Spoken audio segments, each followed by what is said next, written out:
Cek. Kedengaran Pak Benny? Masuk, Terdengar Pak. Pak, terdengar Pak. Oke, makasih. Kita mulai Pak ya. Ke Mas Imam dulu ya, silakan. Enggak, langsung Pak. Silakan. Oh. Ya.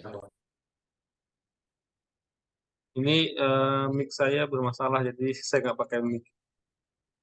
Terima kasih Bapak Ibu atas kehadirannya. Assalamualaikum warahmatullahi wabarakatuh. Selamat malam. Waalaikumsalam warahmatullahi wabarakatuh. Baik, sesuai dengan agenda kita malam ini, kita ada sharing session yang kebetulan pada malam ini ada dua narasumber. Ada Ibu Dr. Apita Amelia, STMT, kemudian Bapak Abdi Asra Sabayang, STMT. Ibu Apitra akan membawa tema malam ini kolaborasi pembelajaran sistem komunikasi satelit bersama praktisi industri, sedangkan Bapak Abdi optimasi produksi bioetanol dari biji sorghum sebagai bahan bakar alternatif. Nah, kita mungkin malam ini kalau sesuai dengan jadwal bahwa nanti masing-masing itu kebagian 1 jam untuk memaparkan mungkin 30 sampai 40 menit, nanti sisanya kita diskusi. Nah, supaya lebih fokus, nah kita mulainya nanti masing-masing Bapak Ibu memaparkan dulu, kemudian nanti kita diskusi. Nah, pada kesempatan ini saya minta kepada Ibu Dr. Aprita Amelia terlebih dahulu untuk menyampaikan materi yang akan disajikan.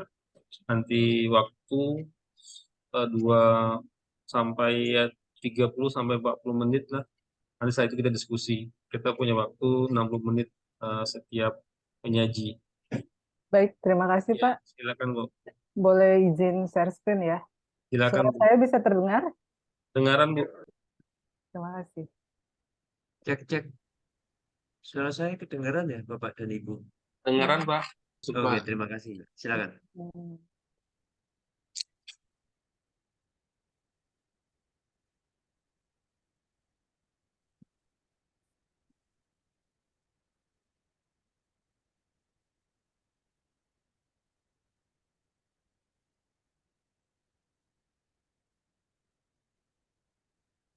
Materinya sudah terlihat di layar ya, Bapak Ibu?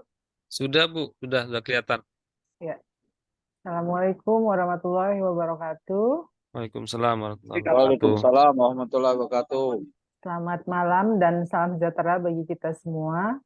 Puji syukur kepada Allah Subhanahu wa Ta'ala, Tuhan Yang Maha Esa, sehingga pada malam hari ini kita semua dapat berhadir di dalam ruangan Zoom meeting ini dalam rangka seminar keinsinyuran atas nama saya, Dr. Afrita Amelia, STMT, dengan NIM 5412331034, dengan dosen pendamping Dr. Insinyur Budi Sugandi, STMN, IPM. Yang saya hormati, pembimbing saya, Bapak Dr. Insinyur Budi Suganti, STMN, IPM, kemudian Bapak Insinyur Kamarudin, STMT, IPM, selaku moderator. Yang saya hormati, Bapak Insinyur Beni Hadli Irawan, MT, IPM, ASEAN, ENG, selaku moderator untuk Bapak Dr. Abdi Handras Bayang. Kemudian yang saya hormati, Bapak Kepala Program Studi, PPI Poli Batam, seluruh Bapak Ibu dosen PSPPI Angkatan 3, Bapak Dr. Abdi Handras Sebayang, STMT, dan seluruh Bapak Ibu mahasiswa PSPPI Angkatan 3. Izinkan saya untuk menyampaikan materi seminar keinsinyuran saya pada malam hari ini.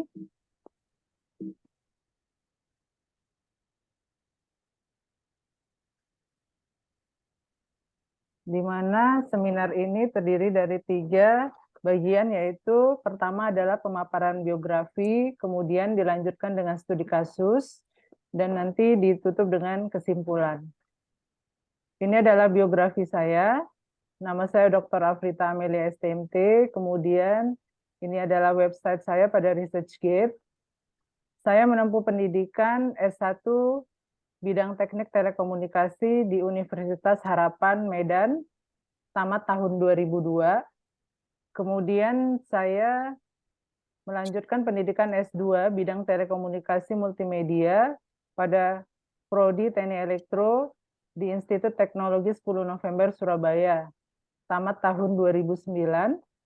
Kemudian saya melanjutkan pendidikan S3 di bidang ilmu komputer pada Fasilkom TI Universitas Sumatera Utara, Medan, dan tamat pada tahun 2023. Pekerjaan saya pada saat ini adalah sebagai dosen Politeknik Negeri Medan, mulai dari tahun 2002 sampai dengan sekarang. Saya juga pernah menjadi gugus kendali mutu Politeknik Negeri Medan pada tahun 2016 sampai dengan 2017. Pernah juga menjabat sebagai Sekretaris Senat Politeknik Negeri Medan pada tahun 2018 sampai dengan 2021. Kemudian saya diangkat juga menjadi Ketua Jurusan Teknik Elektro Politeknik Negeri Medan untuk periode 2021 sampai dengan 2025. Adapun di antara pelatihan ataupun sertifikasi profesi ataupun keahlian yang pernah saya ikutin yaitu yang pertama sebagai reviewer P3M Polmed mulai dari tahun 2016 sampai dengan sekarang. Pernah menjadi asesor BNSP mulai dari 2017 sampai dengan sekarang. Dan saya juga masih menjadi asesor BKD dari tahun 2021 sampai dengan sekarang. Juga sebagai trainer DTS Kominfo mulai dari tahun 2021 sampai dengan sekarang. Saat ini juga saya sebagai reviewer Dewan Pendidikan Tinggi Kemdikbudristek Dirjen Vokasi mulai dari tahun 2022. Saya juga bertugas sebagai DPP MSIB Kampus Merdeka pada tahun 2023. Saya juga pernah mengikuti Sertikom Internasional Bidang Oil and Gas di SET Politeknik Kanada pada tahun 2017. Pernah juga mengikuti pelatihan Quality Assurance oleh KIMS pada tahun 2018. Saya juga pernah mengikuti Sertikom Nasional Bidang Internet of Things di BB PP MPV BBL Medan pada tahun 2022. Kemudian juga mengikuti sertifikasi kompetensi internasional Arduino oleh Cernexus pada tahun 2023. Saya juga pernah mengikuti pelatihan pengelolaan keuangan bagi reviewer DPT Kemdikbudristek Dirjen Vokasi pada tahun 2023. Dan yang terakhir sekali, yang baru sekali saya mengikuti magang perguruan tinggi internasional bidang Vision Management and Role in Education di beberapa universitas yang ada di Finlandia pada tahun 2023. Adapun judul studi kasus saya pada malam hari ini adalah berbicara tentang kolaborasi pembelajaran sistem komunikasi satelit bersama praktisi industri pada program studi teknik telekomunikasi Polmed, di mana saya berperan sebagai koordinator dan juga sebagai dosen pengampu. Kemudian juga saya berkolaborasi dengan 3 orang praktisi industri. Yang pertama adalah Pak Banu Afwan Pribadi, STMM, merupakan Head of B2B Innovation Lab PT Samsung Research Indonesia. Kemudian praktisi yang kedua adalah Ibu Afira Genu BST. Beliau adalah SBU Enterprise Marketing Manager Regional Sumbagut PT Icon Plus. Kemudian yang terakhir adalah Ibu Safrida STMM. Beliau adalah RNO Engineer dari PT Sinergi ITcom. Kenapa saya mengangkat tema ini sebagai tema untuk seminar keinsinyuran saya? Karena memang program praktisi mengajar ini adalah salah satu program flagship, merupakan andalan dari Politeknik Negeri Medan, karena program praktisi mengajar ini cukup dikelola dengan sangat baik oleh Politeknik Negeri Medan. Jadi saya pikir wajar kalau seandainya saya mengangkat tema ini sebagai bagian dari seminar keinsinyuran saya. Karena memang program praktisi mengajar ini adalah program yang dipelopori ataupun digelontorkan ataupun diselenggarakan oleh Kementerian Pendidikan, Riset, dan Teknologi khususnya Dirjen Vokasi dalam rangka untuk meminimalkan gap antara dunia akademik dengan dunia industri. Sehingga muncullah program ini. Walaupun sebelumnya praktisi mengajar ini sudah pernah ada di kampus-kampus lain, tapi tidak diselenggarakan secara terpusat oleh Kementerian Pendidikan dan Kebudayaan. Dan Politeknik Negeri Medan sendiri juga punya program praktisi mengajar tersendiri di luar dari program yang diselenggarakan oleh kementerian. Tapi dalam hal ini saya berbicara tentang program praktisi mengajar yang diselenggarakan oleh kementerian. Yang pasti adalah bahwasanya program praktisi mengajar ini akan bermanfaat sekali untuk mahasiswa agar mahasiswa bisa mengetahui perbedaan antara dunia kampus dengan dunia industri agar pada saat mereka selesai kuliah di Politeknik Negeri Medan, mereka sudah tidak kaget lagi bagaimana situasi di dunia industri. Di samping itu adalah bagi perguruan tinggi sendiri, program praktisi mengajar ini tentu saja bermanfaat dalam pemenuhan indikator kinerja utama, khususnya untuk mencapai IKU 4 dan IKU 7 Kementerian Pendidikan, Riset, dan Teknologi, yaitu dalam hal pembelajaran praktisi di lingkungan kampus, dan juga untuk pembentukan kelas yang kolaboratif dan partisipatif.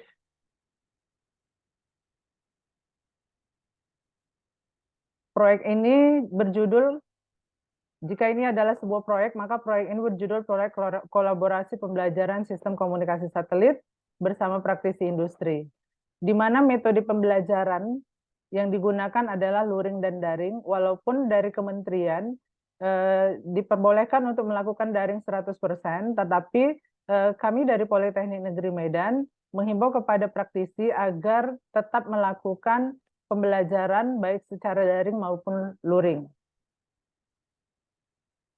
Di mana nama proyeknya adalah Praktisi Mengajar Kemdikbudristek, alamat proyek di Politeknik Negeri Medan, Jalan Alma Mater nomor 1 Kampus USU Medan. Kemudian masa pelaksanaan proyek ini dalam setiap semesternya itu lebih kurang 3 bulan. Untuk setiap kelasnya lebih kurang 8 kali pertemuan, di mana 1 kali pertemuan untuk perkuliahan teori adalah sekitar 1,5 jam. Nilai proyek per mata kuliah untuk praktisi ini 2 kelas adalah sekitar lebih kurang 32.400.000 untuk 2 kelas. Tapi ada banyak kelas yang ada khususnya di jurusan Teknik Elektro. Kemudian skala proyeknya adalah nasional. Jabatan saya adalah sebagai koordinator kelas kolaborasi dan saya juga mengkoordinir seluruh kelas kolaborasi yang ada di jurusan Teknik Elektro. Adapun uraian singkat dari tugas dan tanggung jawab profesional sesuai dengan NSPK adalah di mana saya selaku koordinator bertugas untuk mengkoordinir 37 kelas kolaborasi yang melibatkan 23 orang praktisi industri berskala nasional dan internasional di jurusan Teknik Elektro. Nah, koordinasi yang dilakukan itu adalah mulai dari sosialisasi pendaftaran ke platform, kemudian juga pada saat proses pelaksanaan kegiatan praktisi mengajar, sampai dengan pelaporan akhir dari program praktisi mengajar. Dan kita memastikan bahwasanya semuanya berjalan dengan lancar dan seluruh administrasi itu terpenuhi.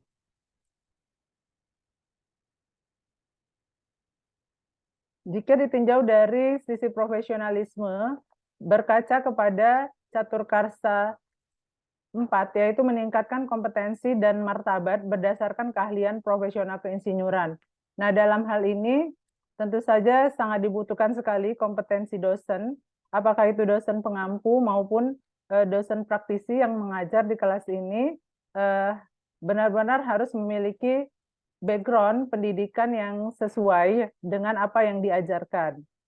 Termasuk juga dosennya itu harus selalu ditingkatkan kemampuannya, ditingkatkan kompetensinya dengan mengikuti sertifikasi, kompetensi, kemudian magang, melakukan benchmarking, agar terus diperoleh kebaruan informasi sehingga apa-apa yang disampaikan kepada mahasiswa itu informasinya adalah informasi yang up to date dan sesuai dengan perkembangan ilmu pengetahuan. Dan itu bisa diukur dari capaian pembelajaran mata kuliah. Kemudian hal ini juga berkaitan dengan Sabta Dharma yang kedua, yaitu di mana insinyur Indonesia senantiasa bekerja sesuai dengan kompetensinya. Kemudian Sabta Dharma yang kelima, yaitu Insinyur Indonesia senantiasa membangun reputasi profesi berdasarkan kemampuan masing-masing. Dan yang keenam, Sabta Dharma yang keenam adalah di mana Insinyur Indonesia senantiasa memegang teguh kehormatan, integritas, dan martabat profesi. Dalam hal ini, dosen pengampu akan mengajarkan mata kuliah sesuai dengan bidang kompetensi, dan praktisi juga akan mengajarkan mata kuliah yang berkaitan dengan bidang kerja pada masing-masing industri. Apakah lesson learn yang didapat? Yaitu yang pertama adalah sinergisme antara dosen pengampu dengan praktisi industri.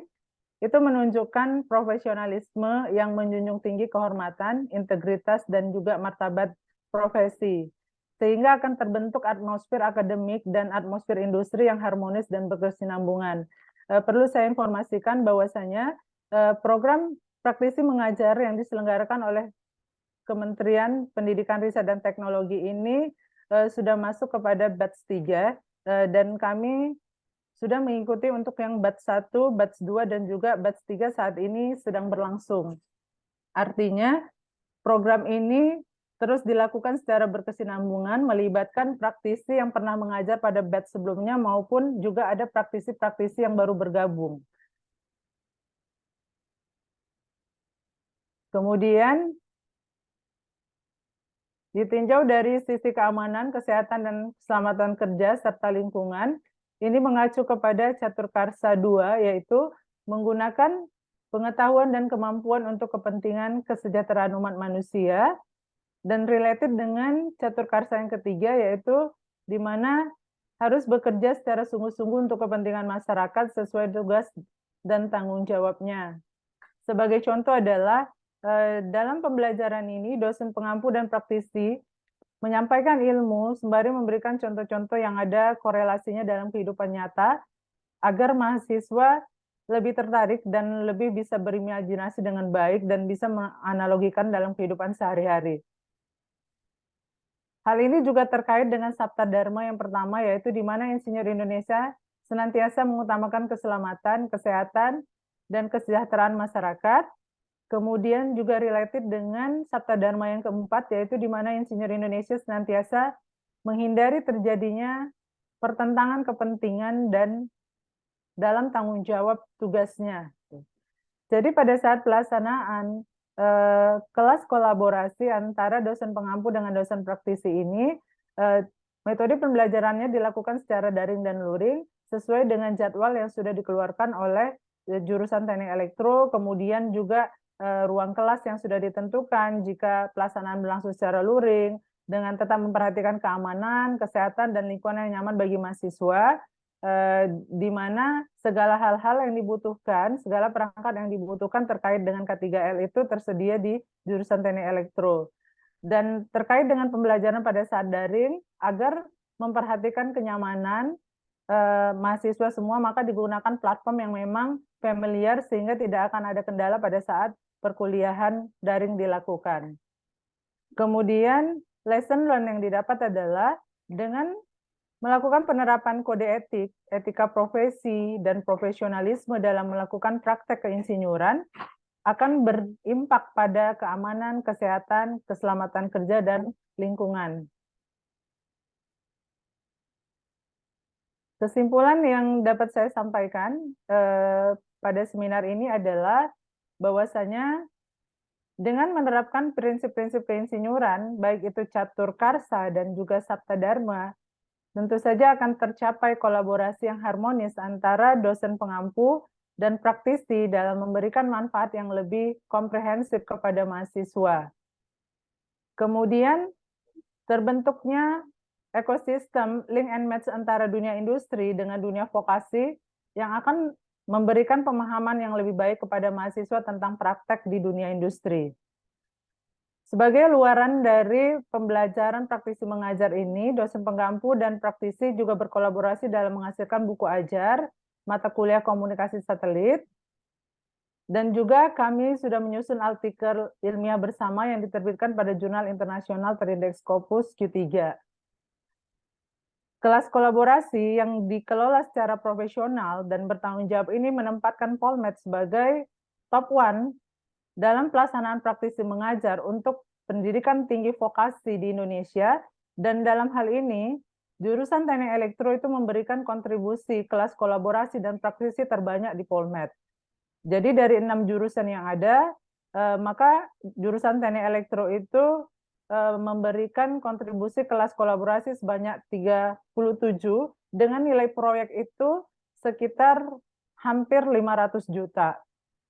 Kemudian pengelolaan terbaik dilihat dari jumlah kelas kolaborasi terbanyak ini, kemudian juga kelas kolaborasi terlaksana tanpa ada refund anggaran, kemudian adanya best practice, logbook lengkap, dan tidak ada indikasi korupsi, sehingga wajar bahwasanya pelaksanaan ini telah dilakukan secara profesional dan bertanggung jawab oleh Politeknik Negeri Medan. Demikian seminar keinsinyuran saya pada malam hari ini. Lebih dan kurang saya mohon maaf, dan kepada Allah saya mohon ampun. Jika ada Bapak Ibu yang ingin bertanya, dipersilahkan. Terima kasih. Baik, makasih Bu. Baik, kita masuk ke sesi berikutnya, yaitu nanti diskusi. Bagi Bapak atau Ibu yang mau diskusi, mengajukan pertanyaan, saya persilakan.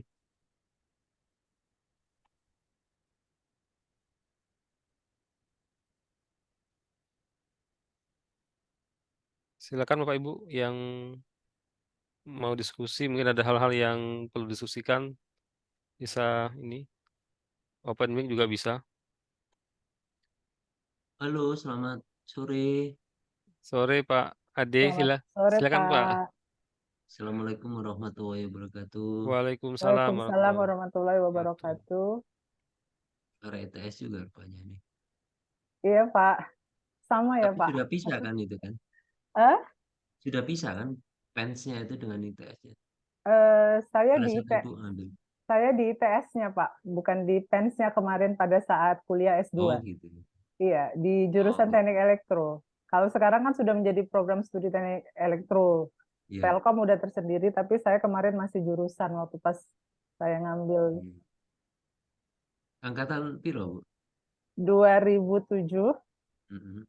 selesai Lulusnya? 2009, 3 semester. Oke. Supervisor saya Prof. Gamantio, Hendrantoro. Oke. Saya paham. Oke, Bu. Ya. Bu Afrita atau Bu Amelia panggilannya? Kalau saya biasanya dipanggil Bu Amel, tapi bebas sih, Pak. Bu Apa aja Amel. boleh, sama-sama Oke. nama saya. Oke. Saya mau nanya gini.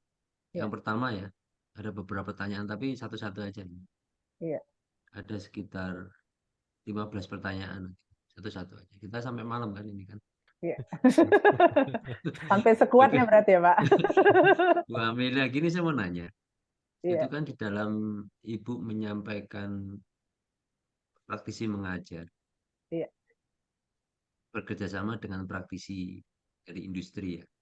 iya, Dan kemudian diajarkan kepada anak didik ya, Pak, ya, mahasiswa lah seperti itu. iya. Nah, studi kasus apa yang Ibu sampaikan itu sehingga bisa terjadi interaksi dengan industri itu, Bu? Nah, pada saat sebelum kita memulai kelas kolaborasi, kan harus ada keep in touch dulu, terlebih dahulu dengan praktisi. Ada juga, itu kan ditawarkan, ada yang ditawarkan melalui platform, ada yang memang kita sudah berkenalan sebelumnya. Nah, sebagian dari praktisi saya ini, ada yang memang berasal dari alumni, 2 orang, satu alumni dari Polmed, satu lagi alumni Polmed dan juga menjadi alumni di ITS gitu. Kemudian yang satu lagi adalah praktisi yang keep in touch dari industri yang memang dari hasil kerja sama Polmed gitu, seperti dengan Samsung. Kemudian pada saat kita mau memulai terjadinya kerjasama antar praktisi dengan dosen pengampu, kami yang dari dosen pengampu itu menyampaikan RPS, rencana pembelajaran semester, untuk mata kuliah tersebut. Untuk mata kuliah tersebut, kemudian di situ kan lengkap ya, sampai dengan CPL-nya, apa yang mau diharapkan. Dan praktisi menyetujui. Kemudian saya juga men-challenge praktisi gitu ya. Men-challenge praktisi. Praktisi itu mau memberikan studi kasus apa? Mau memberikan kontribusi apa di dalam pembelajaran ini? Begitu, Pak. Tetap mengacu kepada RPS karena mereka akan mempelajari terlebih dahulu. Kemudian mereka setujui, saya akan memberikan studi kasus A. Kemudian praktisi yang lain juga seperti itu. Yang pada saat Bu Amel ini yang dijadikan studi kasus yang disampaikan Ibu ini di sini kan, yang apa namanya presentasi ini, itu studi kasus apa Ibu? Studi kasus pembelajaran sistem komunikasi satelit. Enggak, maksudnya studi kasus dengan industri itu, industrinya milih studi kasus apa itu disampaikan? Oh, industrinya itu memilih studi kasus ada beragam, Pak. Ada yang Satu aja. Tentang stasiun bumi. Kemudian ada studi kasus tentang juga penguatan di antena stasiun buminya, kemudian tentang satelitnya, dan studi kasusnya itu disampaikan kepada saya sebelum ditawarkan kepada mahasiswa. Mahasiswa akan memilih studi kasus mana yang akan mereka kerjakan. Ya, Waktu itu ada 3 studi kasus, kemudian mahasiswa disuruh memilih 2. Mahasiswa terbagi menjadi 4 kelompok, di mana 4 kelompok itu akan memilih salah satu dari 2 studi kasus yang ditawarkan. Nah, studi kasus apa yang favorit di mahasiswa pada saat itu? Stasiun bumi, ya, stasiun bumi, kemudian juga perangkat-perangkat di satelit, kemudian mereka bisa menganalogikan dengan pemanfaatannya di dalam kehidupan nyata seperti apa gitu. Nah, pada saat apa namanya, pada saat mereka memilih, tentu kan mereka menggali informasi ya, Iya. dan juga memberikan informasi. Tentu yang anggaplah stasiun bumi lah seperti itu. Nah itu apa namanya, pada saat mahasiswa tersebut itu menggali informasi dan juga mengulas informasi mengenai stasiun bumi itu, ada nggak Bu semacam Bu Amelia yang Ibu pahami mengenai bahwa ada pengambilan keputusan-keputusan yang berhubungan dengan keinsinyuran itu Bu? Yang berhubungan dengan keinsinyuran. Ya, maksudnya dari mahasiswa, kemudian entah mahasiswa itu menanyakan kepada dosen praktisinya itu. Ini kan sama dengan program praktisi mengajar itu kan ya. Iya. Iya, Berarti kan program praktisi mengajar. ada ini ya, ada apa namanya, Ada diskusi. ada diskusi gitu Ya, kan ya. ada diskusi antara antara mahasiswa dengan dosen pengampu, kemudian antara mahasiswa dengan dosen praktisi terkait dari studi kasus yang ditawarkan. Iya, betul.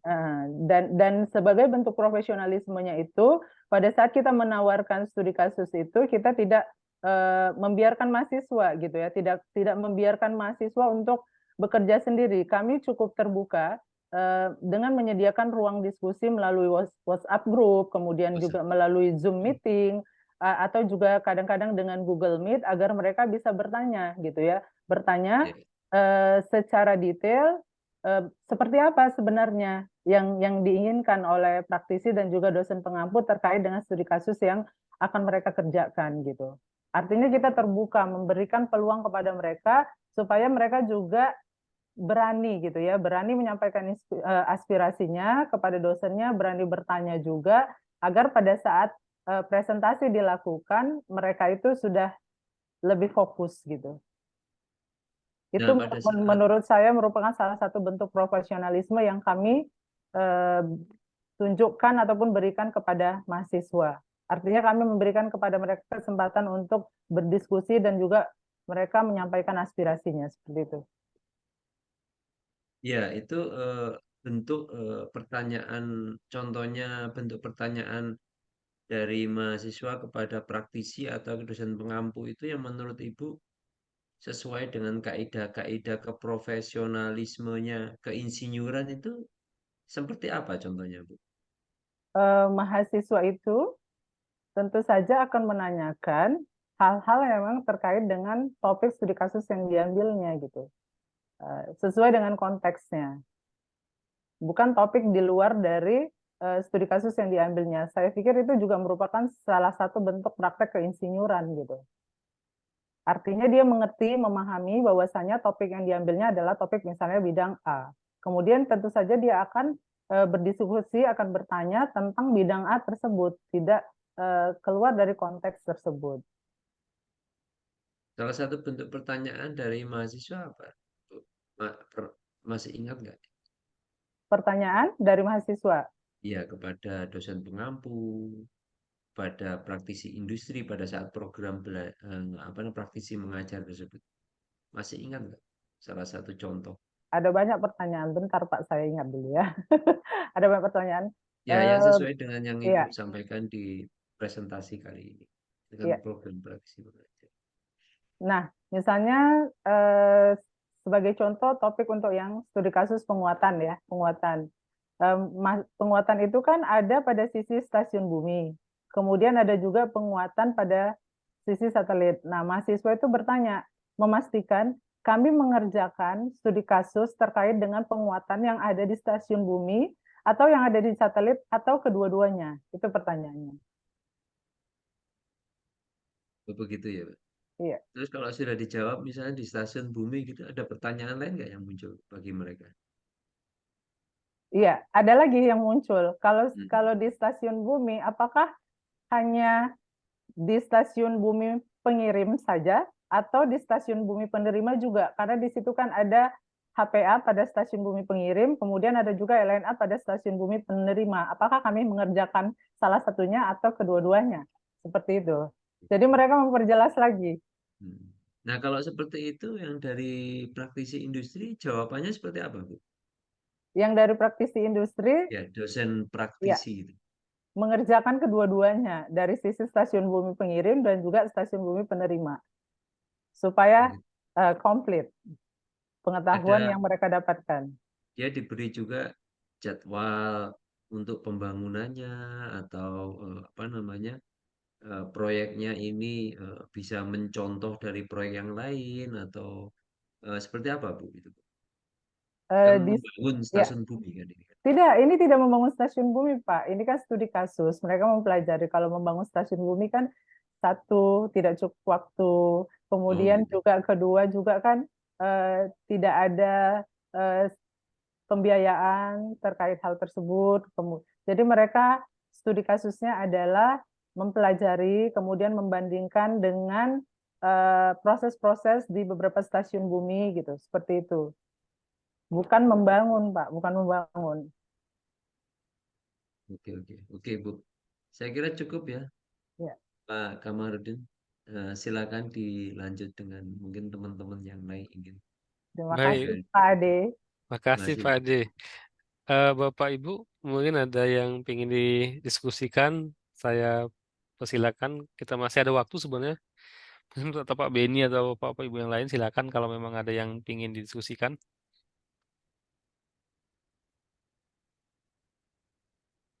Perlu saya informasikan juga bahwasanya tadi yang saya cerita yang nilai proyek yang sebesar 32.400.000 per 2 kelas itu adalah nilai proyek untuk honor praktisinya dari kementerian. Kemudian yang hampir 500 juta itu adalah juga nilai proyek untuk satu jurusan elektro dengan 37 RKK ditambah dengan koordinator dosen dan juga pengelola keuangan. Bukan nilai proyek untuk membangun sebuah stasiun bumi ataupun mungkin miniatur satelit gitu. Seperti itu. Baik, makasih Bu penjelasan tambahannya. Mungkin saya juga ingin diskusi lah. Ya. Ini Bu, itu kan masalah karena kita tahu pada saat kegiatan ini tuh ada dua institusi yang berbeda ya. Satu sisi institusinya dari katakanlah pemerintah ya, Ya. satu lagi swasta, dan mereka juga mungkin punya ini sendiri, punya jadwal sendiri dan sebagainya. Nah, dalam pelaksanaannya itu gimana supaya kan Ibu sebagai koordinator ya, sinkronisasi kan mungkin penting. Jadi Iya. artinya waktu mungkin mereka juga punya waktu sendiri untuk bekerja. Kemudian di sisi lain menemukan waktu mereka dengan waktu kita mungkin Iya. yang katakanlah yang lebih reguler. Padahal Iya. pada saat itu mereka bekerja kan. Tapi Iya. pada saat itu mahasiswa kita satu sisi jam katakanlah jam proses belajarnya. Nah, dalam itu apakah ada konflik kepentingan nantinya? Mas saya nggak bisa nih, ini lagi apa kerja kemudian ada ngajar. Akhirnya kan dia harus milih nih, yang mana yang harus dipilihnya gitu ya. Iya. Apakah mengajarnya atau ini atau memang udah di setting tertentu sehingga punya sesuatu waktu yang telah ditetapkan bersama gitu. Oke. Nah, Terima kasih Pak Kamarudin iya, atas pertanyaannya. Ya, ini menarik sekali memang. Ini tentu aja menjadi hal yang krusial ya di dalam iya, pelaksanaan praktisi mengajar, sehingga sebagai koordinator gitu ya, sebagai koordinator dan juga sebagai dosen pengampu, tentu saja saya sudah melakukan antisipasi dari awal gitu ya. Ini juga merupakan salah satu bentuk tanggung jawab dan profesionalisme yang saya terapkan, di mana untuk praktisi yang tergabung di dalam kelas saya gitu ya, ada beberapa kelas kolaborasi. Praktisi yang tergabung itu untuk satu mata kuliah tidak pernah satu orang, Pak. Jadi di dalam satu mata kuliah itu paling sedikit praktisi yang bergabung itu ada 2 orang. Dan untuk kelas komunikasi satelit ini saya melibatkan 3 orang praktisi. Alasannya adalah pertama tadi karena memang praktisi ini sangat sibuk. Tapi karena program ini adalah program yang merupakan hasil dari perizinan dari pimpinan dari masing-masing perusahaan, maka praktisi-praktisi tersebut juga harus berkomitmen dan harus melaksanakan tanggung jawabnya juga. Tetapi walaupun demikian, kita juga tidak boleh terlalu saklek gitu ya Pak ya. Tidak boleh terlalu saklek sehingga supaya semuanya bisa berjalan sesuai dengan jadwal yang ditetapkan, maka saya melibatkan 3 orang praktisi dan itu memang diperbolehkan. Dalam satu kelas boleh melibatkan 2 orang praktisi, karena itu ada 2 kelas, saya melibatkan 3 orang praktisi tersebut untuk bergabung di 2 kelas. Dan itu diperbolehkan. Jadi ada kelas pagi, kelas A. Kelas A itu praktisinya misalnya ya Pak Banu dengan Bu Afira, 50-50. Kemudian di kelas siangnya Pak Banu dengan Bu Safrida, 50-50 juga. Dan sesuai dengan jam yang diwajibkan, mereka memenuhi jam yang diwajibkan oleh kementerian. Sehingga pada saat sebelum pelaksanaan, ketiga praktisi tersebut sudah melakukan diskusi terkait dengan jadwal. Pada saat kapan mereka akan mengajar secara berbarengan, luring, pada saat kapan mereka akan mengajar secara berbarengan, daring, pada saat kapan mereka akan mengajar sendiri-sendiri. Jadi saya memberikan kebebasan kepada mereka untuk mengatur, yang penting tetap melaksanakan kegiatan sesuai dengan jadwal. Seperti itu Pak Kamarudin. Jadi alhamdulillah sampai saat ini tidak ada masalah terkait dengan pelaksanaan tersebut. baik, makasih Bu penjelasannya. Nah, kalau kita lihat ini Bu, sebenarnya kadang-kadang kira mungkin gini Bu, tentu hal yang beda ya. Ini kan mereka menyita waktu lumayan banyak lah. Nah, kita tahu kalau kita lihat dari sisi apa ya, dalam proses ya katakanlah honor dan sebagainya pasti akan jauh dari yang mereka dapatkan dari industri. Nah, itu punya ini Bu, artinya bagaimana sih membuat wah mereka juga ada tertarik untuk bergabung atau mungkin di sini ada hal-hal yang tentu kita kan kalau kerja sama itu pasti akan ada saling menguntungkan lah ya. Jadi dari Iya. sisi mereka dapat sesuatu, kemudian di sisi kita dapat sesuatu. Nah, ini Ibu kira-kira Ibu melaksanakan ini gimana sih? Mungkin punya tip dan trik sehingga mereka wah ikut tertarik ya. Tapi kalau dibandingkan dari segi pendapatan masih ya jauh beda lah pasti gitu ya. Tapi bagaimana sih mereka? Wah saya juga ingin. Apakah itu memang ada trik-trik tertentu sehingga mereka dengan senang hati bergabung dan mendapat apa? ya dengan ikhlas juga mengajar gitu kan, menyisihkan waktu dan sebagainya. Kalau praktisi yang saya kenal selama ini ya, Pak Kamarudin yang sudah bergabung di jurusan Teknik Elektro, khususnya untuk yang bergabung di kelas kolaborasi saya, rata-rata praktisinya itu tidak pernah mempertanyakan seberapa besar nilainya. Tapi mereka sepertinya memang ingin berbagi ilmu, berbagi informasi gitu. Seperti itu adalah salah satu bentuk tanggung jawab mereka juga gitu. Jadi tidak pernah mempertanyakan masalah honor. Sehingga pada saat mereka melakukan pendaftaran di platform, sebelumnya itu kan sudah ada sosialisasi. Sosialisasi itu di situ juga dijelaskan secara detail berapa honor yang akan mereka terima.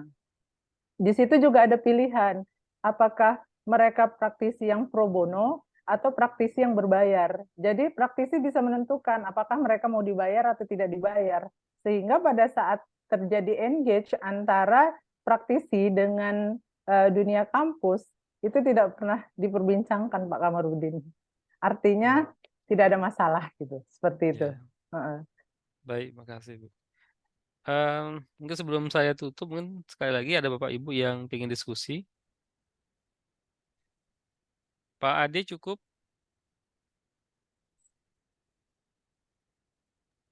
Ya, Pak Kamar. Ada lagi mau ada Kalau tambahan? nggak ada, Pak Ade mau semalam suntuk tadi katanya Pak Ade.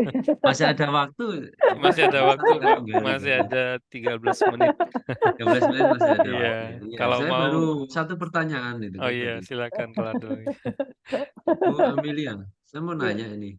Iya, Yang dari praktisi yang diundang, iya. dosen praktisi yang diundang, Praktisi yang diundang. seleksinya seperti apa, Bu Amelia?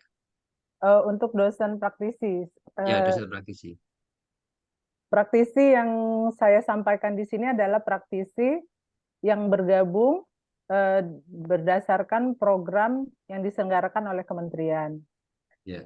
Nah, berdasarkan program dari kementerian ini ada banyak persyaratannya, Pak, yang harus dipenuhi oleh praktisi. Cuman yang membedakannya adalah antara antara program, saya ambil contoh antara program praktisi yang dari Polmed dengan program praktisi dari kementerian itu adalah dari segi ada atau tidaknya MOU. Kalau untuk praktisi di Polmed, kami mewajibkan Praktisi harus di Polmed aja, yang ya, praktisi di Polmed. praktisi Yang di di Polmed. kementerian, saya juga pernah ikut, Iya. 3 tahun saya mengikuti itu. Yang Iya. Polmed aja, yang Polmed. Nah, untuk yang Polmed itu ada persyaratannya, harus sudah ada MOU antara Polmed dengan industri ya, antara dengan perusahaan di mana praktisi tersebut bekerja. Kemudian mereka boleh memiliki jenjang pendidikan D3 asalkan memiliki pengalaman kerja lebih dari 5 tahun. Kemudian juga yang dari kementerian 5 tahun juga, Pak. Jadi intinya kan dia harus sama dengan eselonnya, iya. eselon sama itunya ada. Iya. S2 kalau nggak salah dia. Ada beberapa persyaratan seperti itu, tapi ini saya tidak ingat. Itu kan ada beberapa butir ya, Pak ya. Saya ingat yang garis-garis besarnya aja seperti itu. Kemudian juga bidang keahliannya harus sesuai. Kemudian juga pernah mengikuti semacam metodologi pengajaran gitu. Metodologi pengajaran seperti kita pekerti gitu. Atau applied approach gitu, seperti itu. Kemudian lagi ya, saya lupa ingat ini Pak. Ya, yang jelas secara keseluruhan kalau saya bandingkan antara persyaratan menjadi praktisi berdasarkan aturan-aturan yang ada di Polmed dibandingkan dengan aturan-aturan yang dari Kemendikbudristek itu lebih besar, lebih berat persyaratan yang ada di Polmed. Honornya lebih kecil daripada kementerian, tapi persyaratannya lebih berat. Itu Pak, yang saya ingat ya, dari seperti itu. Ada persyaratan dia menjadi anggota PII? Menjadi anggota PII belum ada Pak, belum ada untuk menjadi anggota PII. Persyaratan seperti itu. Persyaratan Tapi persyaratan pernah mengikuti sertifikasi, kompetensi seperti itu ada persyaratan seperti itu. Mengikuti Sertifikasi pelatihan-pelatihan. kompetensi Ya, dari PII atau dari luar?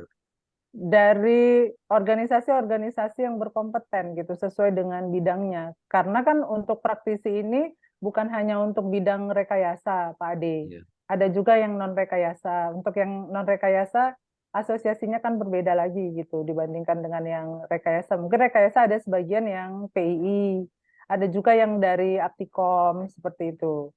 Ya, Ada ya. juga yang lain lagi. Sehingga memang di persyaratan itu masih dibuat secara umum, tidak langsung menitik beratkan kepada organisasi tertentu gitu, seperti itu. Yang penting organisasi profesi kan. Ya, organisasi profesi yang legitimasinya itu memang diakui gitu, seperti itu Pak. Sesuai dengan bidangnya rekayasa atau non-rekayasa. Ada persyaratan pernah mengikuti sertifikasi kompetensi misalnya punya IPM atau SKA, Madya ataupun Utama atau sertifikasi kompetensi profesi yang lainnya? Ada persyaratan seperti itu nggak, Bu? Ada persyaratan seperti itu, memiliki SKA. Tetapi itu tadi yang saya bilang, asosiasinya beda-beda gitu, tergantung Ya, dari maksudnya bidangnya Pak. sertifikasi Ada kompetensi seperti itu Pak. Oh, gitu ya. Nah, kalau seperti itu seleksi yang dilakukan lebih mengutamakan kepada jenjang akademis atau jenjang profesionalismenya, Bu? Nah, Praktisi maksudnya. ya untuk yang praktisi itu kan ada beberapa butir ya Pak, ada beberapa butir persyaratan untuk praktisi di Polmed. Semua butirnya harus terpenuhi Pak. Kalau semua butirnya, jadi tidak ada satu butir pun yang terlewatkan gitu. Jadi harus bisa. Misalnya Harus begini, presisi. ini kan program praktisi belajar di Politeknik kan minimal tadi ada syaratnya D3 gitu kan ya.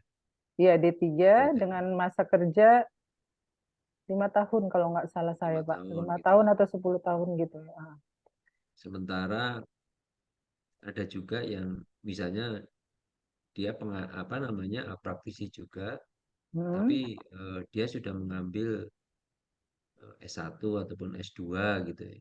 Misalnya Ada seperti Pak. itu. Iya, ada banyak justru Mana praktisi yang yang sudah Ibu S2. mana yang akan Ibu pilih kalau seperti itu, Bu? Yang saya pilih. Ya. Saya sesuai dengan persyaratan aja, Pak. Sesuai dengan persyaratan kalau Ya, maksudnya misalnya sama-sama ini. Yang satu Heeh, S1 atau lulusan S1 atau S2. heeh. Tapi dia bekerja praktisi, bukan akademisi. Dia bekerja. Satu lagi D3 atau Politeknik. Tapi dia juga sudah bekerja. Saya akan melihat pengalaman kerjanya, Pak. Masa kerjanya dulu, kemudian juga Masa eh, kerjanya anggaplah sama gitu. ya, kemudian posisinya, Pak, jabatannya. Jabatan dari Sama-sama calon manajer praktisi gitu. tersebut. Sama-sama manajer. Atau supervisor lah, supervisor nggak perlu tinggi-tinggi. Sama-sama Supervisor atau supervisor, superintendent ya. pendidikan akademisnya yang berbeda gitu. Iya, S1, Pengalaman S1 kerjanya D3. sama, saya tentu akan memilih yang jenjang pendidikan akademisnya yang lebih tinggi, Pak. Lebih tinggi. Jadi Iya. akademis. Jadi nggak hanya Oke. dari sisi praktisinya aja, tapi dari akademisnya juga turut dipertimbangkan. Gitu. Ya, Seperti itu. betul, Bu. Kenapa saya tanya seperti itu? Analisa yang dilakukan oleh mereka yang bukan berarti jenjang pendidikan lebih tinggi lebih Iya, baik tidak. iya. Mesti ya. iPhone aja kan baru iPhone 15, iPhone 10 ya. Tapi dia hampir sama dengan Samsung yang levelnya Samsung 15 kan itu kan. Sebenarnya kan seperti itu kan. S2 3 ya. Ya S1, S2, S3 gitu kan ya. Padahal iPhone-nya baru iPhone 1 tapi sama dengan S5-nya Samsung. Ya contoh saja. Nah, maksud saya itu Iya, Pak. analisa yang dilakukan itu. Tentu kita Karena akan kan memilih kita yang lebih lagi gitu. betul. Seperti itu. Karena kita refernya ini kan tantangan ke depan itu kan buat teman-teman semuanya di Politeknik ya. Tantangan ke depan ini kan ada sertifikasi untuk engineering education lebih lanjut. Iya. Dan itu sekarang sudah merambah ke dunia vokasi. Mm-mm. Apapun itu pasti akan akan menjadi tantangan tersendiri ya, bukan menggilas ya, tantangan tersendiri. Ya makanya saya menanya tadi itu apakah Iya. masih tetap kekeh dengan politekniknya ataukah ada itu ya? Di Ya, tentu akan berbeda. Politeknik juga udah pada banyak yang melanjutkan pendidikan ke jenjang Nah, S3. ya. Seperti itu, Pak. Makasih, Oke. Pak Ade. Oke, terima kasih. Pertanyaannya mencerahkan, membuat saya makin Terima kasih, cerdas. terima kasih. Oke. Terima kasih. Saya kembalikan ke Pak Kamarudin. Monggo, Pak, silakan, Pak. Terima kasih, mohon maaf. Pak Kamarudin masih off itu speakernya.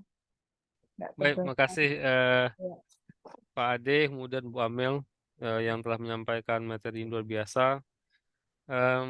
Untuk sesi ini kita akhiri. Nanti dilanjutkan sesi berikutnya nanti yang akan dimoderatori Pak Beni. Terima kasih. Assalamualaikum warahmatullahi wabarakatuh. Waalaikumsalam warahmatullahi wabarakatuh. Makasih, Pak. Sama-sama. Baik, terima kasih Bapak Cemur Kamarudin dan Ibu Dr. Afrita Amelia.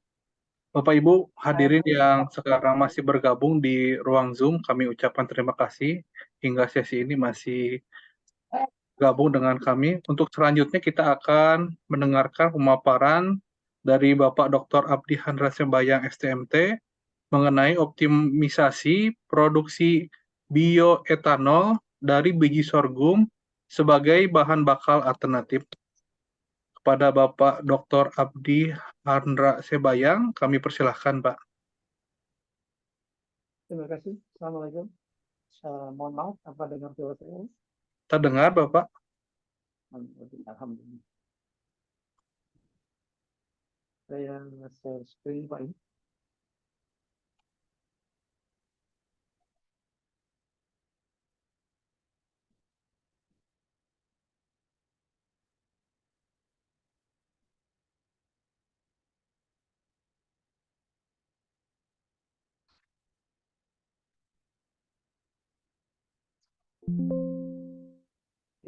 Assalamualaikum warahmatullahi wabarakatuh. Selamat malam. Waalaikumsalam warahmatullahi wabarakatuh. Pertama, saya ucapkan terima kasih kepada Bapak moderator, Bapak Insinyur Beni Hadri Irawan, Komite IPM ASEAN Engineering, Bapak moderator yang terima kasih, Bapak Insinyur Kamarudin STMT IPM, juga Ibu narasumber pertama tadi di Afrika juga STMT, dan Bapak Ibu yang hadir pada hari ini di ruang ini. Perkenalkan nama saya ini Abdi Handra Sembayang, NIM-nya 54123310626. Lupa saya ucapkan ini kepada dosen pembimbing saya, Bapak Insinyur Sabto Wiratno Sutarto STMT IPM. Mohon maaf, Pak, lupa menunjukkannya. Di mana saya punya judul adalah optimisasi produksi bioetanol dari biji sorghum, atau namanya istilahnya sweet sorghum sebagai bahan bakar alternatif. Memang kalau dilihat ini sangat sederhana sekali, hanya produksi bioetanol dari sorghum. Adapun proyek penelitian ini merupakan mencari alternatif dari pengganti bahan bakar fosil atau gasolin dengan memproduksinya secara optimisasi, berbeda dengan produksi yang biasa. Jadi kita melihat di sini memproduksi bioetanol tapi hasilnya yang optimal dengan berbagai variasi. Yang pertama itu kita menentukan variabel untuk hidrolisa, untuk menentukan variabel fermentasi, hingga mengoptimalkan produksinya dengan menggunakan jaringan syarat tiruan, artificial network atau ANN. Jadi bedanya dengan produksi biasa, kita menggunakan jaringan syarat tiruan, istilahnya ANN sih. Kemudian pertama kita mengubah biji sorghum tersebut menjadi tepung, ya, menjadi tepung, kemudian mendapatkan pati. Pati di sini artinya adalah karbohidrat. Kemudian mengubah karbohidrat tersebut menjadi glukosa atau gula kita katakan, dengan proses hidrolisa menggunakan enzim yang biasa itu menggunakan asam ataupun basa. Kemudian kita mengembang biak kamis. Kalau kita bahasa orang awam itu adalah ragi, seperti ragi tape, nah, itu tadi ya. Nah, jadi dalam riset ini atau kegiatan ini kita mengembang biak kamis untuk proses fermentasi. Jadi kita buat lagi yeastnya, mengubah glukosa menjadi cairan etanol. Baru mendefinisi cairan fermentasi tersebut menjadi konsentrasi etanol yang tinggi. Baru kita periksa sifat-sifat fisikokimia dari bioetanol tersebut yang ditentukan. Karena kalau dalam kita penelitian kita harus menggunakan standar sesuai dengan apa yang diinginkan.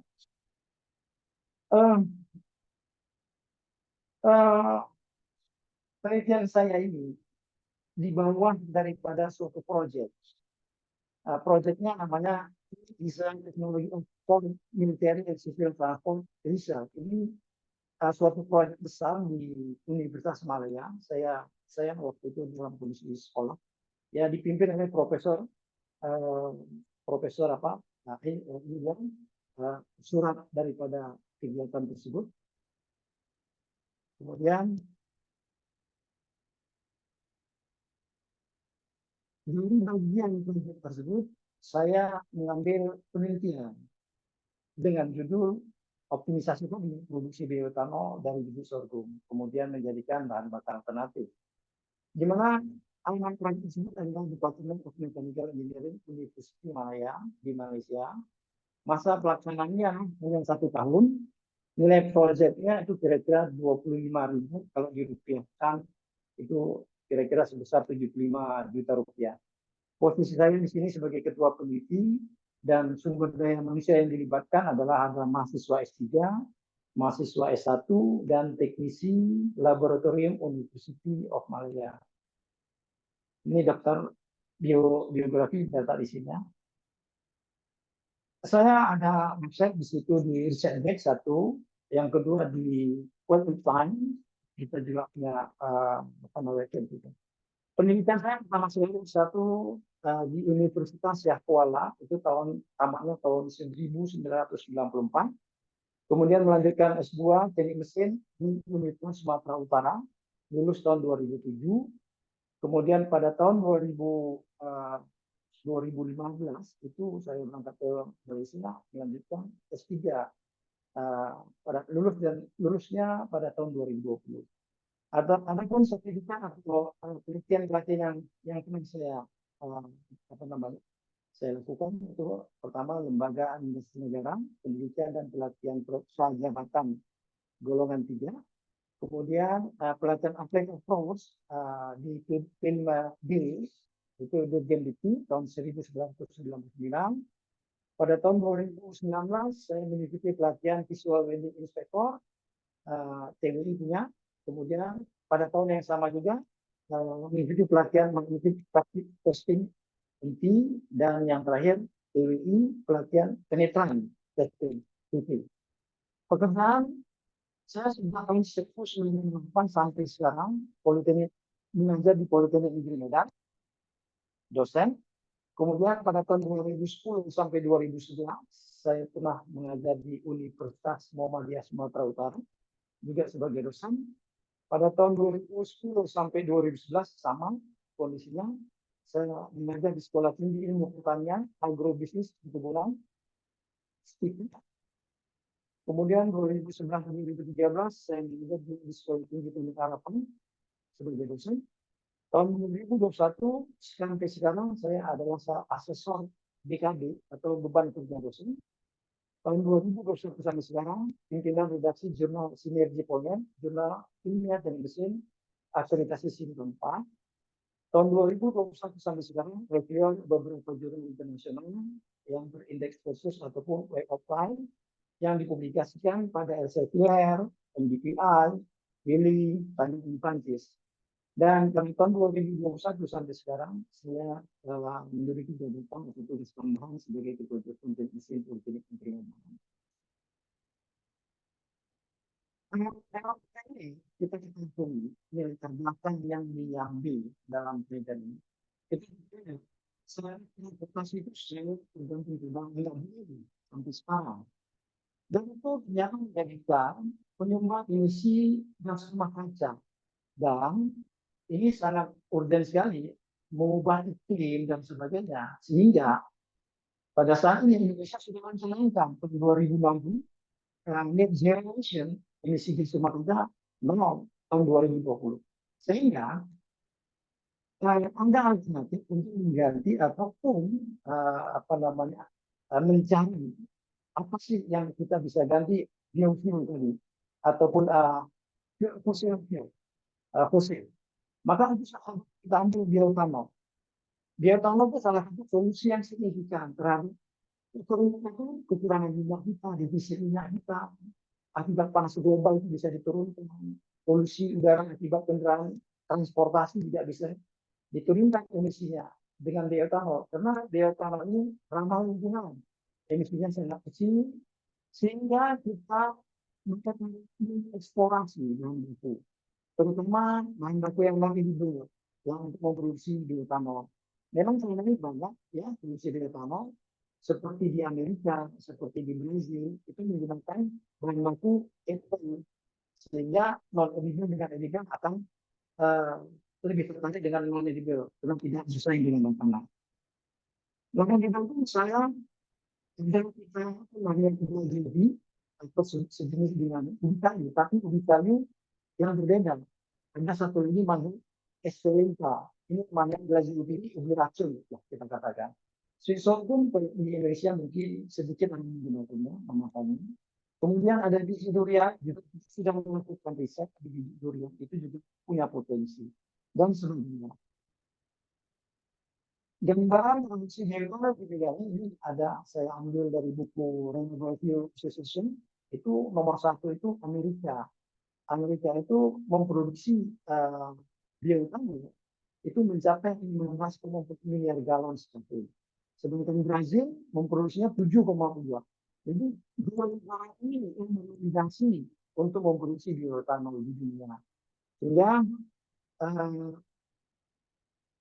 mereka masih menggunakan bahan baku edible yang saya sebutkan tadi. Edible tadi kalau di Amerika adalah jagung, sedangkan kalau di Brazil dia menggunakan tebu. Jadi kita ambil alternatif non-edible. Kemudian menurut FSDP itu produksi bioetanol itu meningkat terus. Setiap tahun rata-rata 11% dari 2017 hingga 2020. Dalam penelitian saya ini ada 3 yang utama saya itu produksi bioetanol, itu melakukan proses pre-treatment, hidrolisis, fermentasi dan destilasi. Kemudian setelah mendapatkan itu, saya uji hasil dari itu. Kemudian timah itu sudah kalau sudah berhenti, timah. Jadi dari timah ini nantinya hasil dari kita akan orang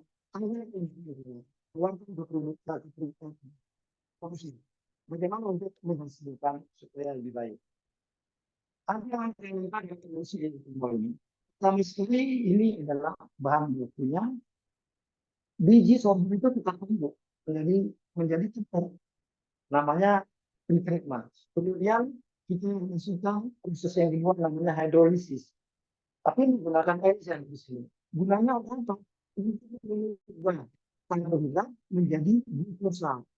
Baru setelah glukosa itu dicampurkan dengan ragi menghasilkan alkohol. Sehingga di sini kita perlu proses destilasi. Kemudian destilasi itu memisahkan kadar alkoholnya yang lebih tinggi sehingga dapatlah kemurnian. Dan bioetanol yang dapat digunakan ada bahan bakar itu minimal 95% sehingga bisa digunakan 95% kemurniannya. Kemudian pada saat saya melakukan ini prosesnya pre-treatment, kita tumbuk dan sebagainya. Kemudian ini tadi proses hidrolisis tadi, ini kita tambahkan enzim, kemudian kita aduk, kita panaskan dengan air panas, kita goyang ataupun kita kita cetak selama 120 menit. Kemudian hasilnya seperti ini. Baru dia keluar lagi amino glycoside. Artinya apa? Di sini ada data enzim yang berbeda. Pada saat enzim yang pertama amilase, gulanya rendah, masih ada lagi gula yang belum terinduksi, karbohidrat yang belum terinduksi, sehingga digunakan amino. Nah, baru diaduk dengan cara yang sama. Itu datang, kemudian kita itu setelah ini yang sangat berbahaya. Jadi kita kita harus jaga keselamatan kerja kita juga. Kita harus menggunakan seluruh lingkungan dan sebagainya. Karena ini asam untuk memeriksa gula. Jadi menggunakan spektor apa namanya ke sini kita menggunakan ini kita dilihat dari ultraviolet langsung kadar gulanya diperiksa sudah maksimal atau belum, maka dilanjutkan proses yang ketiga. Namanya proses fermentasi. Proses fermentasi ini ada makanan, yang makanan untuk dipilih. Yang dicampur di sini ada bahan fermentasi, amonium, yeast extract. Ini esnya kita beli. Kemudian kita sterilkan di alkohol. Kemudian kita ambil yeast. Yeastnya ini tadi yang ekstrak. Ini yeast ekstrak. Kita bisa menjadi yeast yang itu. Artinya apa? Nanti sini kita buatkan bakteri hidup. Bakteri hidup. Kita kembang biarkan. Baru setelah itu kita letakkan ke hemosisnya. Baru disetel, diletakkan di fermentasi. Kita hitung sampai 2, 3, 4 hari dengan temperatur yang konstan dengan putaran yang konstan. Kemudian hasil itu kita destinasi. Kita destinasi ya hasil itu sudah ada kandungan air dan kandungan maka kita pisahkan. Maka ini kita pisahkan dengan menggunakan evaporat, evaporat. Baru setelah itu hasilnya, baru kita dicek dengan ada pakai DNA 35 ini kurang sedikit DNA 35, maka kita menggunakan bisi. Ini bisa kita lihat di sini kita gerak dites berapa peak daripada etanolnya maksimumnya berapa. Kemudian setelah kita tes dengan hasil ini hasil etanolnya jadi itu supaya datanya berkandungan untuk menggunakan binisnya energi. Jadi di sini apa itu density, viscosity, nilai tahun, level value, karbohidrat, yang standar apa? Harus sesuaikan dengan standar. Nah, bilangan oktan di mana caranya kita harus gunakan di sini. Kemudian kita juga saya langsung di sini density ya. Ini kita density dengan power kita dapat 40 kita suntik dapat diatur. Kemudian di sini kita itu tes viscosity, ini lewat hitung nilai kalorinya kita cek dengan boom kalorimeter. Jadi ini bilangan asamnya bisa kita cek juga. Kemudian setelah itu hasil daripada penelitian itu kita dapat di sini. Ini hasil penelitian kita compare dengan gas dengan ini, insulin, kemudian divaksin dengan standar FTM. Standar FTM pertama nilainya tidak jauh berbeda.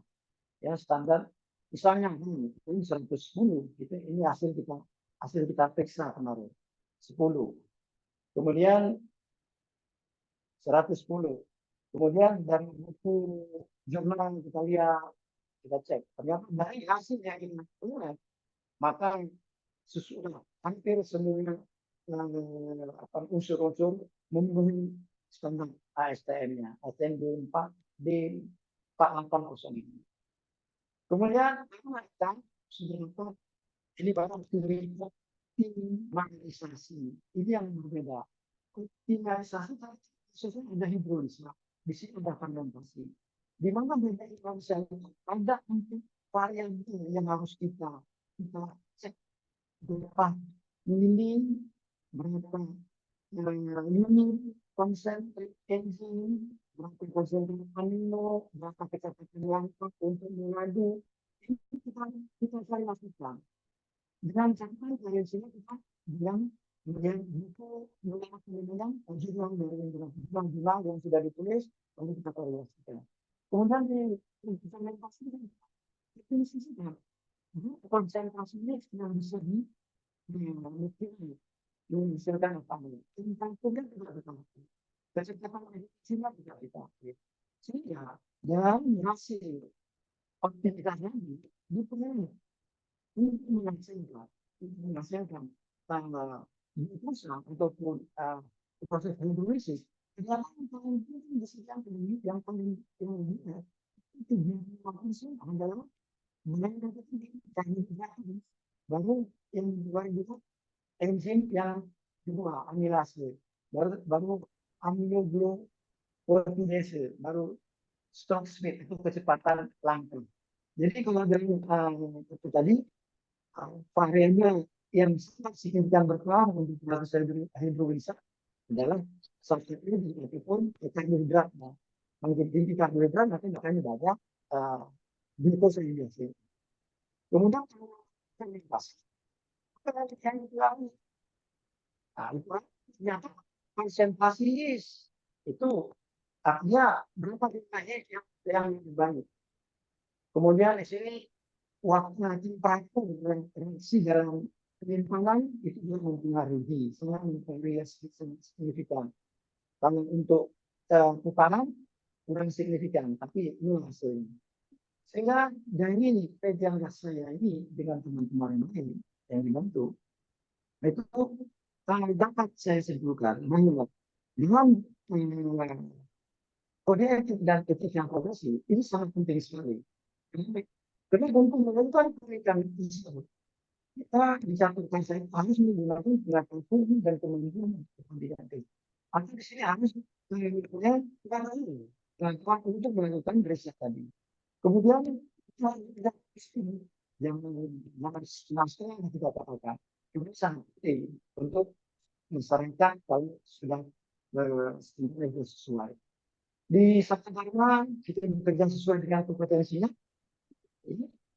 Terus ini mengatakan pendapat yang dapat dipertanggungjawabkan, memegang teguh kehormatan dan integritas dan mengembangkan kemampuan sambil melakukan eksperimen penelitian kita juga menggunakan pemimpin profesional kita. Kemudian apa pelajaran yang dibutuhkan? Karena penelitian ini dilakukan selama pengurangan eksekusi, khusus yang dipengaruhi itu harus mempunyai pengetahuan yang mumpuni ataupun keterampilan dalam bekerja menjadi dasar yang kuat untuk memberikan hasil penilaian. Sehingga melakukan etika profesi ini merupakan tugas yang dan bekerja untuk fungsinya agar penelitian ini mendapatkan hasil yang optimum dan sesuai dengan aspek yang ditentukan. Sedangkan dari profesionalisme tentang konsep yang diinovasi menggunakan pengetahuan bersama yang dibilang tadi di etika, di profesionalisme juga sama menggunakan pengetahuan dan kemampuan untuk kepentingan kesehatan manusia. Artinya melakukan penelitian ini menggunakan pengetahuan. Kalau tidak tahu, kita jangan melakukan penelitian tersebut. Kemudian bekerja solusi meningkatkan kompetensi dan berdasarkan keahlian profesi. Pertama, bekerja sesuai dengan kompetensi, hanya menentukan pendapat hendak dipertanggungjawabkan, memegang teguh kehormatan dan martabat profesi, mengembangkan kemampuan profesional. Dan kerjaan yang didapat di sini sesuai dengan penerapan profesionalisme itu juga sangat mempengaruhi produksi hasil produksi daripada bioteknologi tadi. Jadi kita harus profesionalis. Oleh karena pengetahuan ini dan profesionalitas dengan bekerja menjadi dasar yang kuat dalam memiliki hasil penelitian. Tanggung jawab atas yang merupakan suatu jaminan dalam penelitian. Kemudian yang terakhir yang untuk ketiga ini 13 karena dengan eksperimen saya itu saya begitu teman-teman yang terlibat itu berhubungan dengan bahan-bahan kimia. Bahan kimia itu sangat namanya jujur ya. Sehingga kita harus mengutamakan kesehatan masyarakat. Sehingga terhadap lingkungan juga. Kenapa? Karena hasil tidak dibuang begitu saja. Karena bermitas melayani. Dan satu namanya suatu bagian itu yang harus membersihkan itu membuang bahan kimia ke tempat yang sudah ditentukan sesuai dengan SOP-nya. Pelajaran yang ini penelitian ini kesehatan keselamatan kerja dan lingkungan kita dalam ini pekerjaan ini adalah pencapaian kami kesehatan keselamatan kerja di lingkungan dengan meminimalisir risiko kecelakaan kerja seperti terkena barang kimia yang berbahaya, membuang bahan kimia pada tempatnya yang sesuai standar prosedur operasi dan berikut. Kesimpulan yang didapat dari yang saya, justru pendekatan yang kita mulai, sorghum biji sorghum mempunyai potensi besar untuk dimanfaatkan sebagai bahan baku dan untuk produksi bioetanol. Yang kedua, dalam proses optimasi produksi bioetanol ditemukan bahwa karbohidrat atau kaki sorghum sel piramid merupakan faktor penting proses hidrolisa dan fermentasi. Kemudian yang ketiga, berdasarkan pemeriksaan sidik-sidik karakteristik bioetanol tadi, bahan bakar ini dapat digunakan pengganti bahan bakar fosil atau gas fosil. Apa sih manfaatnya pada proyek saya ini, kerjaan saya? Memang kemanfaatannya hasil pengeluaran daripada proyek saya ini adalah membuat jurnal. Memang di Universitas Malaya standarnya harus membuat publish minimal publishnya di internasional. Sehingga alhamdulillah saya lakukan tentang judul penelitiannya itu artikelnya itu optimization of the ethanol production function sorghum grains using artificial neural network integrate with ant colony. Jurnalnya products. Ini bisa kita lihat di sini. Ini dia optimization of the ethanol production. Makanya apa sih setelah kita tulis? Ternyata sampai hari ini setelah saya lihat itu situasi dan negara jumlah saya ini saya lihat itu sampai di jumlah sebanyak 8 situasi. Situasi itu 7 polisi situasi hanya 1. Jadi nampak dari sini artikel yang saya tulis itu diminati orang untuk mempelajari bagaimana hasil penelitian saya. Jadi ini ada manfaatnya. Intinya situasinya lumayan mudah mengumpulkan. Kemudian kalau dilihat di Scopus tadi bisa tadi 68 dengan polisi atau kebijakan. Dan di sini di Scopus dia 67 artikel menurut daripada jurnal saya. Kemudian yang untuk Google Scholar kira-kira 89 artikel yang menuju jurnal saya. Ini 89 optimism di Napi. Jadi saya rasa itu yang saya sampaikan di awal saya penelitian akhirnya ada manfaat kepada orang lain dalam bentuk situasi jurnal. Sekian dan terima kasih. Baik, terima kasih Bapak Dr. Abdi Handra Sembayang. Bapak Ibu barangkali ada yang ingin bertanya, silahkan.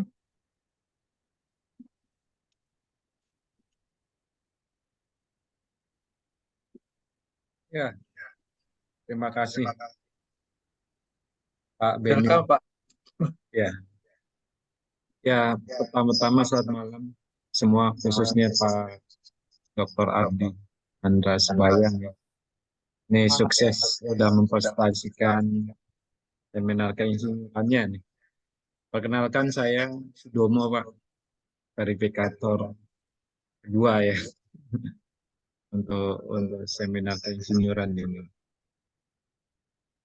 Jadi saya melihat cukup jelas sekali ya, hasil penelitiannya. Ya ini yang sebenarnya yang diharapkan ya, detail dari hasil penelitian, kemudian di-sharing bagaimana prosesnya. Ya. Cuman ada beberapa pertanyaan buat saya, buat Bapak. Mungkin ada 10, Pak. Tapi saya satu aja dulu. Nanti nggak bagian buat yang lain. Kalau dari hasil penelitian ini kan sudah ada kajian, kajian daripada sumber daya sorghum sweet itu, terutama mungkin di Indonesia. Kemudian analisa kira-kira untuk bisa di mass production untuk biodiesel. Kita tahu bahwa saat ini saja biodiesel kita udah berapa persen ya, itu sangat didukung sekali oleh pemerintah. Ya. Kira-kira ada kajian di sana nggak? Sampai ke mass production, kira-kira bisa diimplementasikan ke depannya gitu, Pak. Itu aja deh saya. Terima kasih, Pak. Satu berhasil. Kajian yang kita lakukan di sini kan Pak Widodo, kita di sini buat bioetanol, untuk sebenarnya ini riset saya ini produk dari bahan baku mentah kemudian dites dengan MU, hasilnya layak tidak digunakan. Tetapi ini mestinya memang menjadi kelanjutan dan berseda ini saya lakukan. Ini sangat apa namanya Pak? Kalau di Malaysia, ya, memang mereka belum menggunakan seperti kalau kita lihat Indonesia juga belum dapat, saya dapat pencampuran bioetanol dengan apa namanya Pak? Dengan kita karena di Indonesia selama ini di Kota Medan belum ada dapat saya campuran. Tapi kalau di Eropa ataupun yang saya pernah langsung ke Australia itu sudah 5%. 5% dah menggunakan itu. Sehingga ini sangat lain sekali, sangat lain saya. Mungkin cuma biji sorghum ini kalau kita lihat untuk kelanjutan produknya tidak sebanyak dengan sawit dibandingkannya, sehingga kelanjutan itu yang ditakutkan. Jadi saya hanya meneliti layak tidak ini, kalau tidak kita akan publish, kita bilang sama mereka, sama siapa saja, mungkin negara mana yang bisa. Saya rasa di barat Sudut NTT ataupun di NTT itu apa timur itu kayaknya layak digunakan itu. Jadi untuk ini lah, kenapa Pak? Karena struktur karbohidratnya tercapai 70% dibandingkan dengan yang lain. Proteinnya, lemaknya, sehingga ini sangat layak untuk diproduksi massal. Tapi yang saya lakukan ini masih produksi massal, produksi skala sangat masih sangat mahal. Kenapa saya menggunakan engine? Menggunakan engine itu ternyata lebih hal yang kurang. Nanti kalau kita kenapa menggunakan asli? Asal tidak ramah dengan lingkungan, itu sangat berbahaya. Tidak ramah lingkungan, tapi kalau dia tapi kalau engine mahal, tapi kurang. Jadi ya ini kita sudah sering kita lakukan untuk riset-riset yang lainnya. Saya rasa nanti lanjutnya tinggal menghitung berupa produk yang lain. Produk banyak karbohidrat dihasilkan ini dari berapa banyak bisa berapa kilogram biji sorghum dihasilkan menjadi dia kan Tapi jangan kita biarkan secara teoritis dan sudah saya lakukan dan saya buktikan secara teoritis saya 60% misalnya 20 kilogram apa namanya itu 20 kilogram karbohidrat itu bisa menghasilkan 10 kita katakan kilogram bioetanol. Kita katakan kilogram bioetanol kita bisa hitung berapa liter gitu, hampir mendekati karena dari susunya untuk dari sisinya bisa kira-kira apa namanya 50% hasilnya seperti itu Pak. Kalau tinggi karbohidratnya kita potensi sangat besar. Itu kan.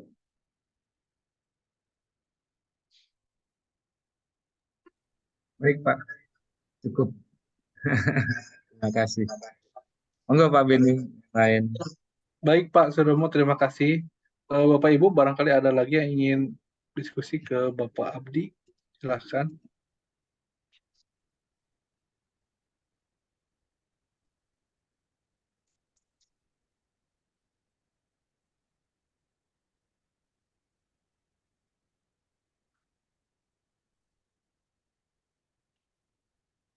Nampaknya tidak ada lagi ini ya Bapak Ibu untuk diskusi terkait materi dari Bapak Dr. Abdi Handasembaya. Untuk sesi terakhir, gimana ini Pak Imam? Dokumentasi dulu atau bagaimana? Ya, boleh Pak. Baik Bapak Ibu, sebelum kita akhiri sesi seminar keinsinyuran, kami mohon kesediaan Bapak Ibu untuk mengaktifkan kameranya. Kami akan lakukan dokumentasi.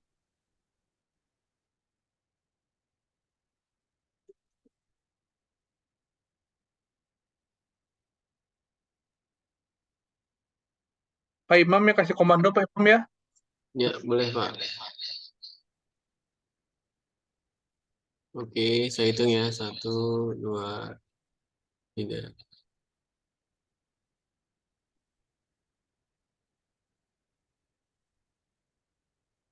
Oke, sekali lagi Bapak Ibu mungkin boleh tangannya. Jangan gini semua ya.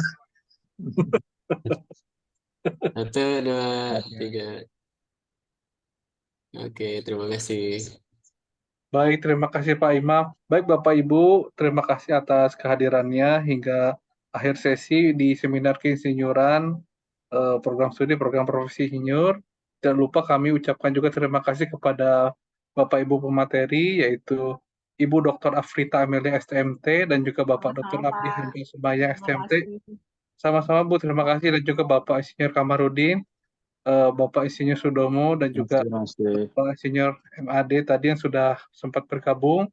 Kami akhiri untuk sesi seminar keinsinyuran pada malam hari ini. Kami mohon maaf sekiranya terdapat kekurangan dan kesalahan dalam pelaksanaan seminar. Kita akhiri, selamat malam. Assalamualaikum warahmatullahi wabarakatuh. Selamat malam. Waalaikumsalam warahmatullahi Warahmatullahi wabarakatuh. Kamarudin, Pak Abdi, Pak Beni. Terima kasih Bu. Terima kasih Imam. Terima kasih Pak Sudomo. Terima kasih. Dan Bapak Ibu lainnya. Jalan ya. Ya Pak, terima kasih. Pak.